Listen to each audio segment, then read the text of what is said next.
Good evening, everyone.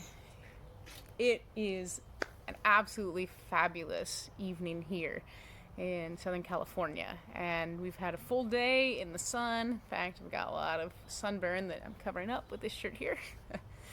I just have a really brief reflection that I want to share today, and a song as well. I've been reading along with the lectionary in 1 Samuel, and today's reading includes when Samuel had to bring kind of a word of correction to Saul, who was at that time king over Israel. And Saul had disobeyed the word of the Lord, and as a result, God had kind of ripped the kingdom out of his hands and said, you are no longer going to be king, and everything is going to get divided because of your actions.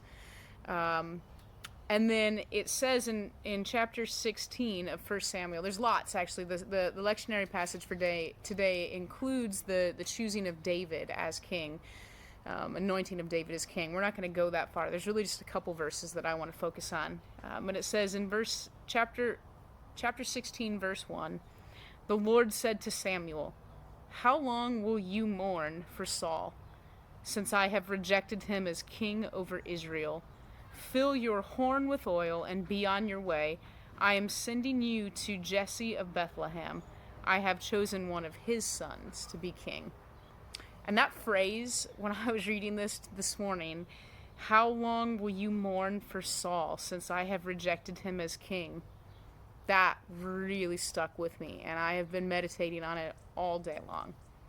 I think that anyone who is paying attention should be able to notice that the church in the U.S., anyhow, probably all over the world, is going through a major crisis, a major identity crisis. An identity, are we going to really be kingdom people, or are we just going to be people of the world, I think, who grab power and fight political battles versus really being the people I think God is asking us to be, the humble people that follow in the ways of the humble Lord Jesus. And I think that what we're going to probably see in coming days and coming years is, over time, the church as we know it is going to have to morph and have to change. And I'm not just talking about people. I hear people say oh, well, we don't want to compromise with the world. That's not what I'm actually talking about. I think there's some fundamental things that are just wrong with the entire underpinnings of the church in the U.S. right now. So much corruption and greed and power lust has seeped in, and I don't think we're really effectively being the people that God has asked us to be. And I think that as a result, what has been happening over the course of this last year, and even before that, but especially in this last year, the church has kind of been brought to its knees as an institution in many ways, and I am thankful. I think Saul had been in a place where he was sort of dancing that line of wanting to follow God, kind of really, but really he was just doing his own thing. He was kind of doing the bare minimum of what he had to do to keep up appearances. But really his heart was in rebellion, as it says. In chapter 15, verse 23, it says, "Because you have rejected the word of the Lord, he has rejected you as king." And it talked about rebellion is like the sin of divination, and arrogance like the evil of idolatry. Saul wasn't into, he wasn't doing all kinds of terrible things, but his heart had rebellion in it, and he had arrogance, and as a result, God said, "No, ain't gonna happen. You're not going to be king any longer. This blessing has been taken from you and your line." And I think that there's a lesson in that for the church as an institution. I think there's a lot of rebellion, and I think there's a lot of arrogance, and I think that kind of arrogance and pride is something that God is saying, guess what? I'm actually just going to cut you out from at the knees. There's so much of what you've taken for granted as your place in the world. There's so much that you've taken for granted, special privileges and, a sense of being at the table and, seat at the table and being able to make things happen in the world. And I think he's saying no more. And I think it's going to be the greatest blessing in the world for us, because I think maybe we'll get back to being who we're created to be. And so here in this line, "How long will you mourn for Saul, since I have rejected him as king over Israel?" I think God's trying to say something to us too. How long are you going to mourn the institution of the church as you know it? I think this goes for denominations. I think this goes for the church writ large. I think it goes for all kinds of things.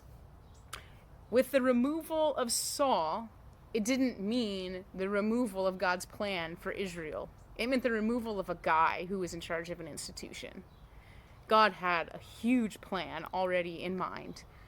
With David, to be able to, he was actually basically calling Samuel to open his eyes to what God really was going to do that was so powerful. Things that were yet to be accomplished for thousands of years beyond.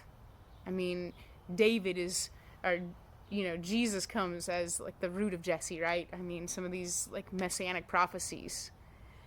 This was building towards something. This was building for us as followers of Jesus to be ingrafted into the story, to see this entire project of God's kingdom growing and expanding in all the world. And it was something new, and it was something different, and it was really what God was all about, was drawing the whole world back into unity with him.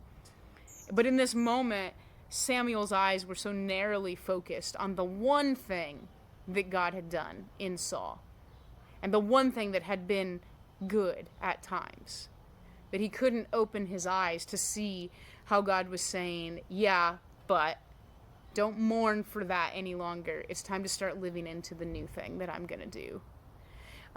And that's where I'm calling you to be, to say, we've lived in an era of Christendom where we've taken power, institutional power, for granted, and I think it's corrupted us, and in many ways I think it's ruined us as followers of Jesus, as people of God. And I rejoice, I dance, and I sing, because that era is coming to an end. And it's hard, right? Because it seems like we're losing. It might feel that way on the surface. But I think what it really is God saying, the era of Saul is over, and now I'm ready to move into the era of David. I'm ready to do something new. Not that David's reign was perfect by any means, and that's not what this is necessarily saying here. But it's really a perspective, a shift. We see things changing all around us, and it's scary, the unknown. We don't know what it's going to be. But instead, I think God's trying to retool our thinking to say, I want you to look for the next new and big thing that I'm doing, to open your eyes and see where I'm going with this. Because I'm trying to offer healing and newness and create a pathway for my kingdom to continue to spread, and for the church, the real and true church, to grow as it should. Stop mourning. Stop mourning what was in the past and start looking ahead to what God is transitioning us to. So let's not be stuck with Samuel mourning Saul, but instead let us walk with Samuel and rejoice over the anointing of what is to come and what's new. In that vein, I'm sharing a song that I wrote early on in the pandemic. So Don't You Cry. And it's really following passages regarding Rachel and Jacob and the exiles. And it's written in a minor key, and in many ways it has kind of a heavy feel to it. But the chorus of this song says, "Don't you cry." And then it's directed at Rachel. "Don't you cry, Jacob. Don't you cry, those of you who faint along the way. Because he hears your cries. He has heard your cries. And he is wiping away your tears. He's bringing you into newness." So, yeah, there's change. Yeah, there's a lot of pain and suffering that we've been through that is yet to come. But don't get stuck in your tears. Don't get stuck in pining for what was, so that you can't move forward into what is and into what will be, because God doesn't stand still. He's on the move, and he's calling us to walk with him, to run with him, and to keep in step with him. So remember these things today. I hope that you are blessed. And even just, I'm so excited to be in my garden tonight and to feel the coolness of the air.